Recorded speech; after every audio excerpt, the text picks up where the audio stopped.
तो कैसे आप सब। आज हम देखेंगे 2018 बिहार एसआई के मुख्य परीक्षा में पूछे गए प्रश्नों को।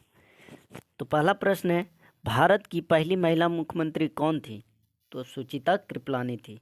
भारत का कोई नागरिक अपनी नागरिकता खो देगा यदि वह भारत की नागरिकता को त्याग कर देता है स्वेच्छा से। तो इसका आंसर ये सही है। स्वेच्छा से किसी अन्य देश की नागरिकता प्राप्त कर लेता है, ये भी सही है। किसी अन्य देश के नागरिक से विवाह करता है, नहीं, ये गलत है दोस्तों। फिर सरकार की आलोचना करता है, नहीं, ये भी गलत है। इस प्रकार हमारा आंसर क्या हो जाएगा? केवल 1 और 2। नेक्स्ट प्रश्न है, नरसिम्हा कमेटी 1 निम्नलिखित में से किन सुधारों से संबंधित है? तो इसका आंसर हो जाएगा ऑप्शन नंबर बी, बैंकिंग संरचना सुधार से। निम्न में से केंद्र सरकार की कौन सी योजना के मुख्य शहरों के विकास से संबंधित है? निम्न में से केंद्र सरकार की कौन सी योजना भारत के मुख्य शहरों के विकास से संबंधित है? तो अमृत योजना। कौन सा है योजना है दोस्तों? अमृत योजना। नेक्स्ट प्रश्न है, भारत के राजकोषीय नीति किसके द्वारा प्रतिपादित की जाती है? भारत की राजकोषीय नीति किसके द्वारा प्रतिपादित की जाती है? तो इसका आंसर क्या होगा? वित्त मंत्रालय द्वारा। नेक्स्ट प्रश्न है, कार्बन मोनोऑक्साइड विषाक्तता निम्नलिखित में से किसका मुख्यतः प्रभावित करता है? कार्बन मोनोऑक्साइड विषाक्तता निम्नलिखित में से किसको मुख्यतः प्रभावित करता है? तो रक्त की ऑक्सीजन को वहन करने की क्षमता को, रक्त की ऑक्सीजन को वहन करने की क्षमता को। नेक्स्ट प्रश्न है, ओमेगा 3 एक वर्ग है। ओमेगा 3 एक वर्ग है वसीय अम्ल का। किसका दोस्तों? वसीय अम्ल का। राम प्रसाद बिस्मिल का नाम किससे संबंधित है? राम प्रसाद बिस्मिल का नाम किससे संबंधित है? तो काकोरी षड्यंत्र केस से। काकोरी षड्यंत्र केस से। भगवान बुद्ध को ज्ञान की प्राप्ति कहाँ हुई? भगवान बुद्ध को ज्ञान की प्राप्ति कहाँ हुई? बोध गया में हुई। अमीर खुसरो निम्नलिखित में से किसके शासनकाल से संबंधित था? अमीर खुसरो निम्नलिखित में से किसके शासनकाल से संबंधित था? तो अलाउद्दीन खिलजी के शासनकाल से। नेक्स्ट प्रश्न देखेंगे दोस्तों, निम्नलिखित में से किसने तीनों गोलमेज सम्मेलन में भाग लिया? निम्नलिखित में से किसने तीनों गोलमेज सम्मेलन में भाग लिया था? तो इसका आंसर हो जाएगा दोस्तों डॉक्टर भीमराव अंबेडकर ने। इंडियन नेशनल कांग्रेस के 1931 के कराची अधिवेशन की अध्यक्षता निम्नलिखित में से किसने की? तो इसका आंसर हो जाएगा सरदार पटेल। नेक्स्ट क्वेश्चन है, हम्पी में विजयनगर के भग्नावशेष किसके द्वारा वर्ष 1800 में प्रकाश में लाए गए? हम्पी के विजयनगर भग्नावशेष किसके द्वारा 1800 ईस्वी में प्रकाश में लाए गए? तो इसका आंसर क्या होगा दोस्तों? Colonel Colin Mackenzie. Colonel Colin Mackenzie. Panchayati राज्य का सबसे मुख्य भाग क्या है? पंचायती राज्य का सबसे मुख्य भाग क्या है? इसका आंसर हो जाएगा दोस्तों ग्राम सभा। क्या होगा दोस्तों? ग्राम सभा। नेक्स्ट प्रश्न है, भारत में नए राजनीतिक दल को अनुमति कौन देता है? भारत में नए राजनीतिक दल को अनुमति कौन देता है? तो इसका आंसर हो जाएगा ऑप्शन नंबर ए, चुनाव आयोग। भारत में राष्ट्रपति चुनने जाने से पूर्व रामनाथ कोविंद कहाँ के गवर्नर थे? भारत में राष्ट्रपति चुने जाने के पूर्व रामनाथ कोविंद कहाँ के गवर्नर थे? तो इसका आंसर क्या होगा दोस्तों? ऑप्शन नंबर ए, बिहार के। भारतीय संविधान के 44वें अनुच्छेद के अनुसार समान नागरिक संहिता की परिकल्पना निम्नलिखित में से किसके लिए है? भारतीय संविधान के 44वें अनुच्छेद के अनुसार सामान्य नागरिक संहिता की परिकल्पना निम्नलिखित में से किनके लिए है? तो नागरिकों के लिए है दोस्तों। समान नागरिक संहिता किसके लिए होगा? नागरिकों के लिए होगा। समान नागरिक संहिता इसका नाम ही है दोस्तों, यूनिफॉर्म सिविल कोड। तो इसमें नागरिक सम्मिलित है तो नागरिक के लिए ही होगा। और भारतीय संविधान में जितनी भी बातें लिखी गई हैं सारी नागरिकों के लिए ही लिखी गई है। कुछ गैर नागरिकों के लिए भी है लेकिन अधिकतर नागरिकों के लिए ही है। नेक्स्ट प्रश्न है, अगस्त 2017 को भारत के नए राष्ट्रपति के रूप में किन्हें चुना गया? अगस्त 2017 को भारत के नए राष्ट्रपति के रूप में किन्हें चुना गया दोस्तों? तो वेंकैया नायडू को। निम्नलिखित में से कौन सा एक आदेश किसी व्यक्ति को गैर कानूनी ढंग से बंदी बनाए जाने पर उसे स्वतंत्रता सुनिश्चित करने के लिए उच्चतम न्यायालय द्वारा जारी किया जाता है? तो इसका आंसर क्या होगा दोस्तों? बंदी प्रत्यार्पण। नेक्स्ट प्रश्न है,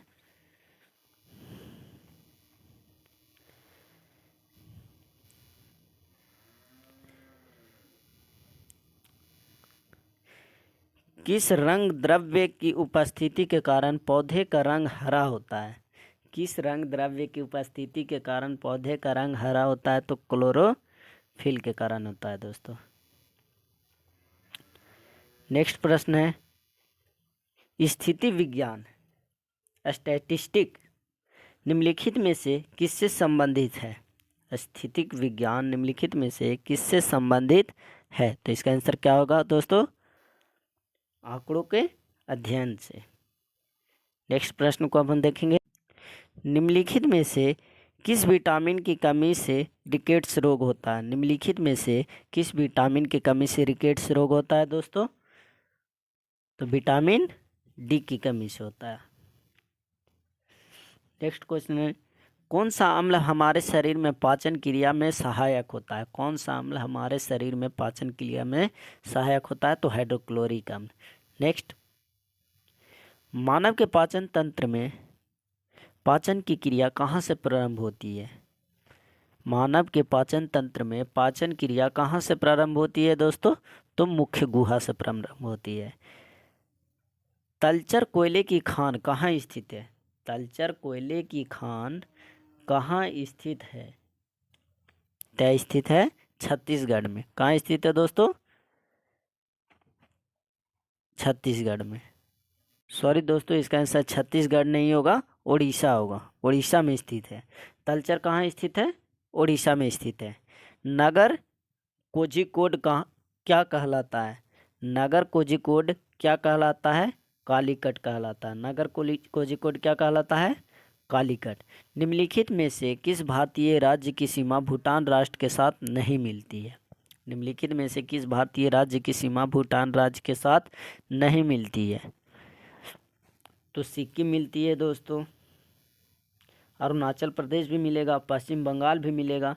क्या नहीं मिलेगा? मेघालय नहीं मिलेगा। इस प्रकार हमारा आंसर क्या हो जाएगा? Option number B. किस कारण से दिन और रात होते हैं? किस कारण से दिन और रात होते हैं? तो पृथ्वी के घूर्णन गति के कारण दिन और रात होते हैं। निम्नलिखित में से खरीफ की फसल कौन सी है? निम्नलिखित में से खरीफ फसल कौन सी है? तो इसका आंसर क्या होगा दोस्तों? बाजरा।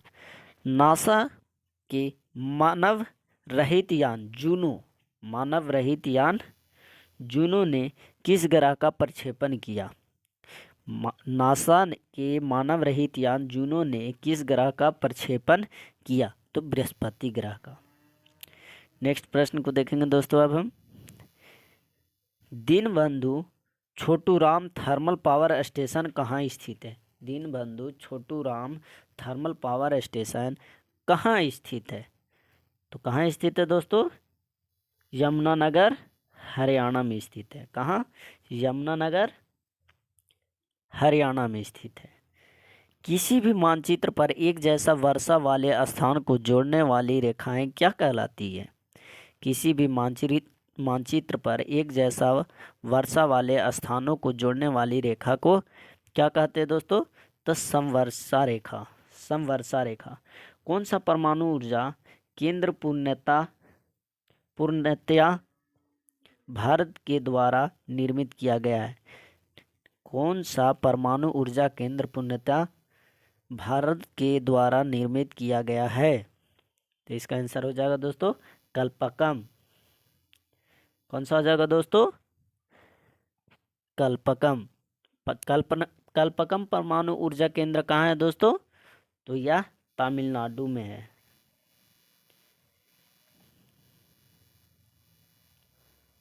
कहाँ है दोस्तों? तमिलनाडु में है। ठीक है दोस्तों, नेक्स्ट प्रश्न को देखते हैं अब। स्वर्ण क्रांति संबंधित है। स्वर्ण क्रांति संबंधित है तो किससे संबंधित है स्वर्ण क्रांति दोस्तों?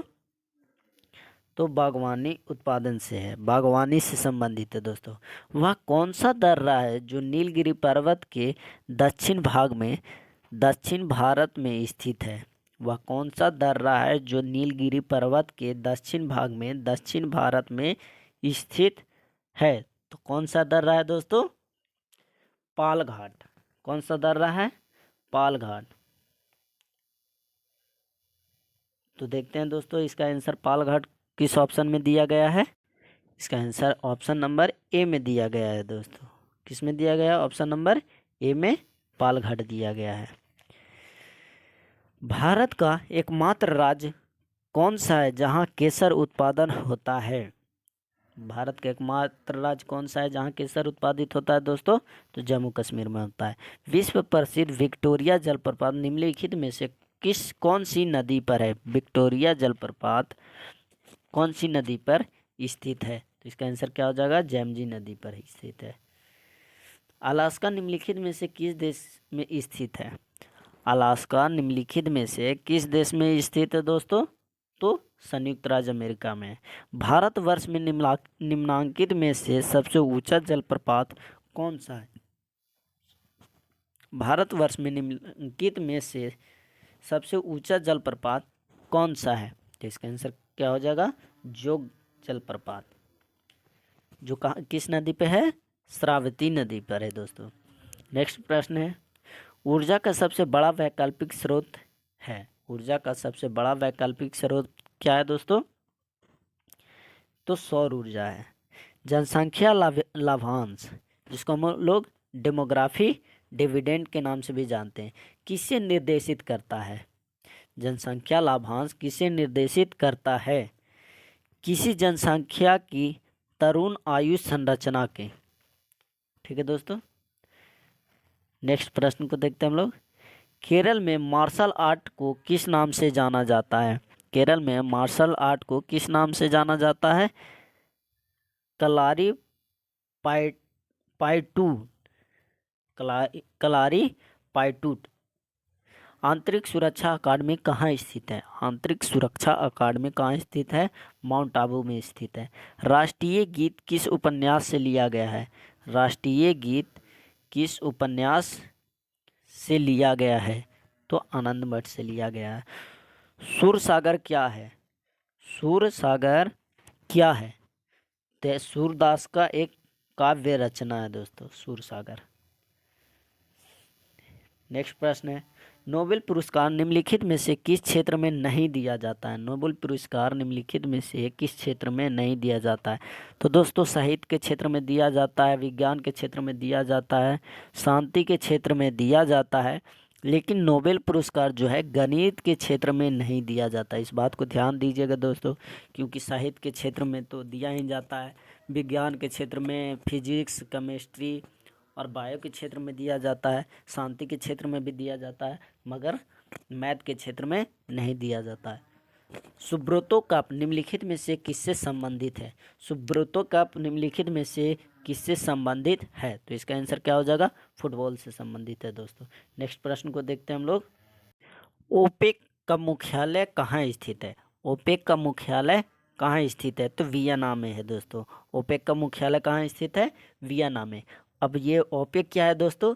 तो ओपेक का फुल फॉर्म होता है organization of petroleum exporting countries. Organization of petroleum exporting countries, ये पेट्रोल के निर्यातक देशों का एक संगठन है दोस्तों, जिसकी मुख्यालय कहाँ है दोस्तों? वियना में स्थित है। राष्ट्रीय बालिका शिशु दिवस कब मनाया जाता है? राष्ट्रीय बालिका शिशु दिवस कब मनाया जाता है? तो 24 जनवरी को मनाया जाता है। नेक्स्ट है, हॉर्नबिल फेस्टिवल भारत के किस राज्य में मनाया जाता है? हॉर्नबिल फेस्टिवल भारत के किस राज्य में मनाया जाता है? तो नागालैंड में मनाया जाता है। NSDL का पूरा नाम क्या है? NSDL का पूरा नाम क्या है? तो national securities depository limited, national securities depository limited. Next प्रश्न है, भास्कर की लीलावती किस विषय का मानक मूल पाठ है? भास्कर की लीलावती किस विषय का मानक मूल पाठ है? तो इसका आंसर हो जाएगा दोस्तों गणित से। नेक्स्ट प्रश्न है, वाक्यांश जस्ट डू इट किस कंपनी से संबंधित है? जस्ट डू इट किस कंपनी से संबंधित है? तो इसका आंसर होगा नाइक कंपनी से संबंधित है। नेक्स्ट प्रश्न है, मधुबनी शैली जो कि एक लोक चित्रण शैली है निम्नलिखित में से किस राज्य में प्रसिद्ध है? मधुबनी शैली जो कि एक लोक चित्रण शैली है निम्नलिखित में से किस राज्य का प्रसिद्ध है? तो इसका आंसर क्या हो जाएगा दोस्तों? जैसा कि हम सब जानते हैं मधुबनी कहाँ है? तो बिहार में है। तो मधुबनी शैली का विकास भी कहाँ होगा? बिहार में होगा। नेक्स्ट प्रश्न है, भारत ने हाल ही में खुद को किस रोग से मुक्त घोषित किया? भारत ने हाल ही में खुद को किस रोग से मुक्त घोषित किया दोस्तों? तो बर्ड फ्लू से घोषित किया है। किससे घोषित किया? बर्ड फ्लू से। नेक्स्ट प्रश्न है, 5वीं ईस्ट एशिया समिट की बैठक किस देश में आयोजित हुई? 5वीं ईस्ट एशिया समिट किस देश में आयोजित की गई? तो इसका आंसर क्या होगा दोस्तों? वियतनाम में। हाल ही में रक्षा अनुसंधान एवं विकास संगठन DRDO द्वारा विकसित मानव रहित टैंक का नाम क्या है? इसका आंसर क्या होगा दोस्तों? मंत्रा। क्या होगा? मंत्रा। गांधी जी के चंपारण पधारने की 100वीं वर्षगांठ 2017 के किस महीने में थी? तो इसका आंसर क्या होगा दोस्तों? ऑप्शन नंबर बी, अप्रैल महीने में। नेक्स्ट प्रश्न को देखते हैं, कौन सी मेट्रो सर्विस विश्व की पहली पूर्णतः हरित मेट्रो सिस्टम के रूप में पहचानी गई? कौन सी मेट्रो सर्विस विश्व की पहली पूर्णतः हरित मेट्रो सिस्टम के रूप में पहचानी गई? तो इसका आंसर क्या होगा दोस्तों? Option number A, Delhi metro. निम्नलिखित में से किस राज्य सरकार का बालिकाओं के लिए स्नातक डिग्री तक मुफ्त प्रशिक्षण प्रदान करने की फैसला लिया? निम्न में से किस राज्य सरकार ने बालिकाओं के लिए स्नातक डिग्री तक मुफ्त शिक्षा प्रदान करने का फैसला लिया? तो कर्नाटक सरकार ने। नेक्स्ट प्रश्न को देखते हैं, निम्नलिखित में से किस शहर में ग्रीष्मकालीन ओलंपिक 2020 होने जा रहा है? तो टोक्यो में। आज़ादी के बाद भाषा के आधार पर भारत के राज्यों का गठन किस वर्ष में हुआ? आज़ादी के बाद आज़ादी के बाद भाषा के आधार पर भारत के राज्यों का गठन किस वर्ष में हुआ? तो इसका आंसर क्या होगा दोस्तों? ऑप्शन नंबर सी, 1956 में। नेक्स्ट प्रश्न है, निम्न तत्वों में से किसमें न्यूट्रॉन नहीं होता है? निम्न तत्वों में से किसमें न्यूट्रॉन नहीं होता है? तो इसका आंसर क्या हो जाएगा दोस्तों? ऑप्शन नंबर सी, हाइड्रोजन में न्यूट्रॉन नहीं होता है। हाइड्रोजन का परमाणु संख्या कितना होता है? 1 होता है। एंगस्ट्रम इकाई है। एंगस्ट्रम इकाई है किसका है दोस्तों? तरंगदैर्घ्य का इकाई है। आवृत्ति को नापा जाता है, आवृत्ति को नापा जाता है हर्ट्ज में। भारत में निम्न राज्यों में से किसे चीनी का कटोरा कहा जाता है? भारत में से निम्न राज्यों में से किसे चीनी का कटोरा कहा जाता है? तो उत्तर प्रदेश को। ट्राइग्लिसराइड, ट्राइग्लिसराइड क्या है?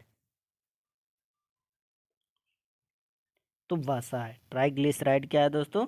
वसा है। इलेक्ट्रोएन्फेसिलोग्राम, इलेक्ट्रोएन्फेलोग्राम ईईजी निम्नलिखित में से किसकी निगरानी के लिए उपयोग होता है? मस्तिष्क के। नेक्स्ट प्रश्न है, शरीर का तापमान नियंत्रित करता है, शरीर का तापमान नियंत्रित करता है, कौन करता है दोस्तों? हाइपोथैलेमस करता है। सही कथन को चुनिए। लाल प्रकाश का तरंगदैर्घ्य बैगनी प्रकाश से कम होता है, नहीं, यह उल्टा दिया हुआ है। लाल प्रकाश का तरंगदैर्घ्य हरे प्रकाश से ज़्यादा होता है, ये सही है। बैगनी प्रकाश का तरंगदैर्घ्य हरे प्रकाश से ज़्यादा होता है, नहीं दोस्तों, सबसे कम होता है बैगनी का ही होता है। बैगनी प्रकाश का तरंगदैर्घ्य पीले के प्रकाश से ज़्यादा होता है, नहीं, जैसा कि हमने बताया लाल रंग का तरंगदैर्घ्य सबसे ज़्यादा और बैगनी रंग का तरंगदैर्घ्य सबसे कम होता है। इस प्रकार हमारा आंसर भी सही है। 40 डिग्री सेल्सियस का मान फ़ारेनहाइट स्केल में होगा, तो इसका आंसर क्या होगा दोस्तों? 104 डिग्री सेल्सियस। इसका निकालने के लिए एक फार्मूला है दोस्तों, C-0/100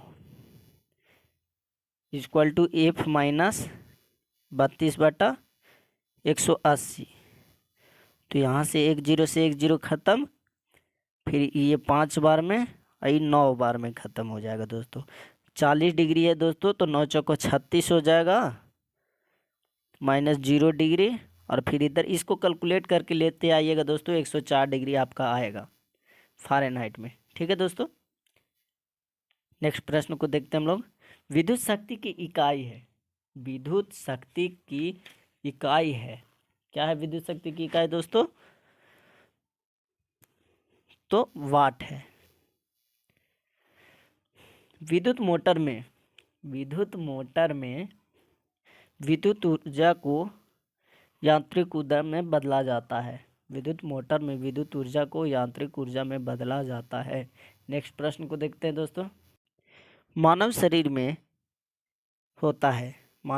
होता है 70% लगभग पानी होता है दोस्तों मानव शरीर में। विद्युत धारा निम्नलिखित में से किस उपकरण से मापी जाती है? विद्युत धारा निम्न में से किस उपकरण से नापी जाती है? तो इसका आंसर क्या हो जाएगा दोस्तों? आमीटर से।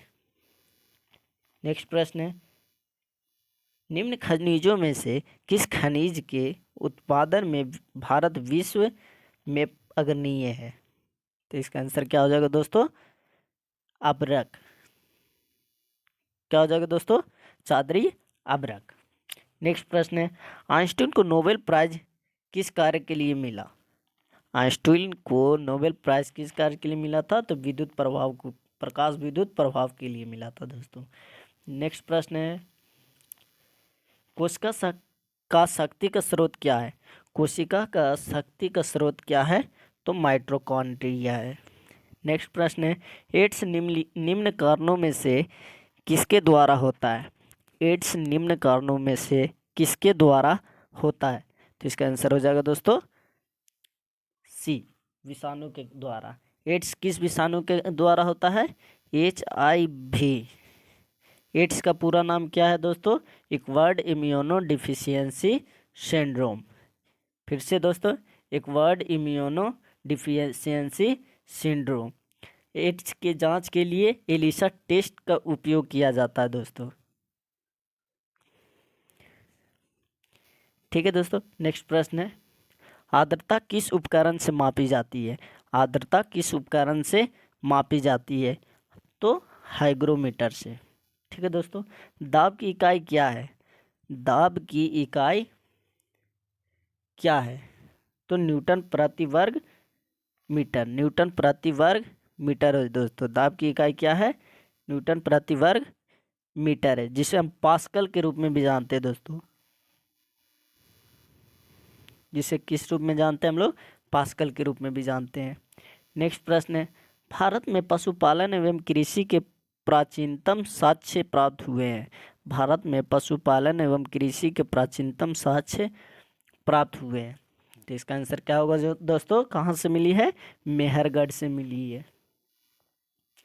नेक्स्ट प्रश्न है, भगवान बुद्ध के महापरिनिर्वाण के बाद पहली बौद्ध संगीति कहाँ हुई? पहली बौद्ध संगीति कहाँ हुई? तो इसका आंसर होगा राजगीर में। कहाँ हुई थी दोस्तों? राजगीर में। कब हुई थी? तो 483 ईसा पूर्व में हुई थी दोस्तों। कब? 483 ईसा पूर्व में। नेक्स्ट प्रश्न को अब देखेंगे हम लोग। एक भारतीय राज्य के रूप में बिहार बना था। एक भारतीय राज्य के रूप में बिहार बना था। कब बना था? 1912 में बना था। नेक्स्ट प्रश्न है, निम्न में से किसे पहली बार यह व्याख्या की थी कि पृथ्वी के अपनी दूरी पर घूमने के कारण प्रतिदिन सूर्योदय और सूर्यास्त होता है? इसका आंसर क्या हो जाएगा दोस्तों? आर्यभट्ट होगा। नेक्स्ट प्रश्न है, स्वर्ण भूमि का वह राजा कौन था? स्वर्ण भूमि का वह राजा कौन था जिसने नालंदा में एक बौद्ध विहार की स्थापना की तथा उसके रख रखाव हेतु अपने दूत द्वारा देवपाल से 5 गांव दान में देने के लिए प्रार्थना की? इसका आंसर क्या होगा दोस्तों? बालपुत्र देव ने। नेक्स्ट प्रश्न को देखते हैं। बिहार में निम्न हिस्सों में से कौन सा हिस्सा भूतात्विक दृष्टि से अपेक्षाकृत पुराना है? इसका आंसर क्या होगा दोस्तों? खड़गपुर की पहाड़ियाँ। बिहार पर बख्तियार खिलजी के हमले का पहला विवरण प्राप्त हुआ है तबकाते नासरीन से। तबकाते नासरीन से। बिहार का अधिकांश क्षेत्र आच्छादित है। बिहार का अधिकांश क्षेत्र आच्छादित है कछारी मिट्टी से दोस्तों। शेख बहाउद्दीन जकारिया किस संप्रदाय से थे? शेख बहादुर जकारिया किस संप्रदाय से संबंधित है दोस्तों? सुहरावर्दी संप्रदाय से। सुहरावर्दी संप्रदाय से दोस्तों। नेक्स्ट प्रश्न है, इन शासकों में से किसने अपनी सैन्य टुकड़ियों को 250 एवं 500 इकाइयों में विभाजित किया था? तो इसका आंसर क्या आ जाएगा दोस्तों? इस्लाम शाह ने।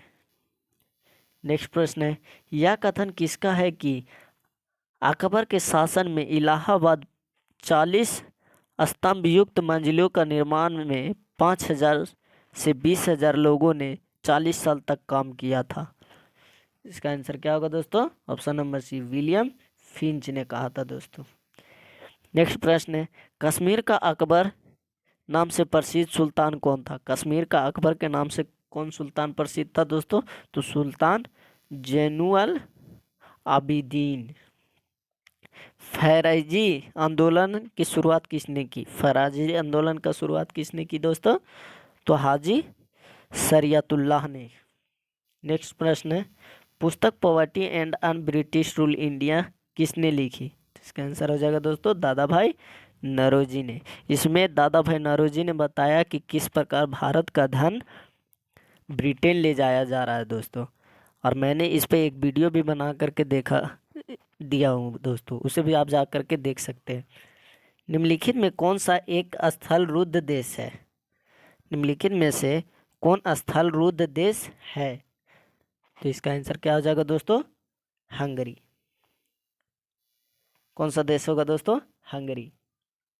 नेक्स्ट प्रश्न है, निम्नलिखित में कौन सा द्वीप क्षेत्रफल में सबसे बड़ा है? निम्नलिखित में से कौन सा द्वीप क्षेत्रफल में से सबसे बड़ा है? तो इसका आंसर क्या हो जाएगा दोस्तों? बोर्नियो द्वीप। निम्नलिखित में से किस क्षेत्र में भूमध्य सागरीय जलवायु प्रचलित नहीं है? निम्नलिखित में से किस क्षेत्र में भूमध्य सागरीय जलवायु प्रचलित नहीं है? तो इसका आंसर क्या हो जाएगा? ऑप्शन नंबर डी, पम्पास क्षेत्र में। वह देश जो विश्व में रेशम का सबसे बड़ा उत्पादक है। वह देश जो विश्व में रेशम का सबसे बड़ा उत्पादक है, कौन देश है दोस्तों? तो चीन है। रेशम का सबसे बड़ा उत्पादक देश कौन है? चीन है। नेक्स्ट प्रश्न है, अंतिम प्रश्न है, संयुक्त राज्य अमेरिका को छोड़कर विश्व के निम्न देशों में से कौन सा देश कच्चे तेल का सर्वाधिक उत्पादन करता है? तो इसका आंसर क्या हो जाएगा दोस्तों? सऊदी अरब। सऊदी अरब। इस प्रकार आज का प्रश्न हमारा समाप्त हुआ। नेक्स्ट वीडियो में अगला क्वेश्चन को देखेंगे दोस्तों।